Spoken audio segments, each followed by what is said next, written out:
Good evening, London. Allow me first to apologize for this. That's the emergency channel! I do, like many of you, appreciate the comforts of the everyday routine, the security of the familiar, the tranquility of repetition. Bloody hell. I enjoy them as much as any bloke. But in the spirit of commemoration, Who's that, Mum? whereby those important events of the past, usually associated with someone's death or the end of some awful bloody struggle, are celebrated with a nice holiday, I thought we could mark this November the 5th, a day that is sadly no longer remembered, by taking some time out of our daily lives to sit down and have a little chat. There are, of course, those who do not want us to speak. Let me think, just let I me think. suspect even now, orders are being shouted into telephones, and men with guns will soon be on their way. It's Chancellor Sutler. Damn it! Why? Because while the truncheon may be used in lieu of conversation, words will always retain their power. Words offer them this. There is something terribly wrong with this country, isn't there? You designed it, sir. You wanted it foolproof. You told me every television in London. Cruelty and injustice, intolerance and oppression.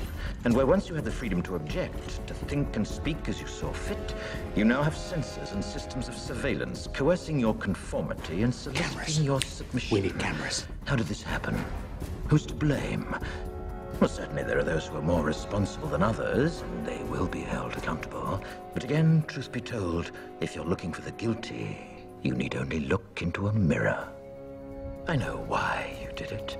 I know you were afraid. Who wouldn't be? War, terror, disease.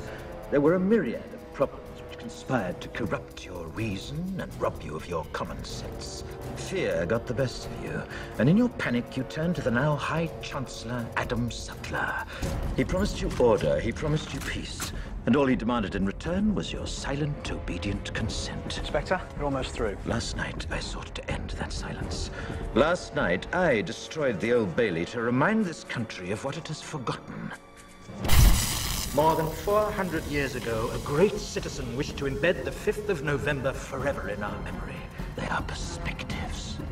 So if you've seen nothing, if the crimes of this government remain unknown to you, then I would suggest that you allow the 5th of November to pass unmarked.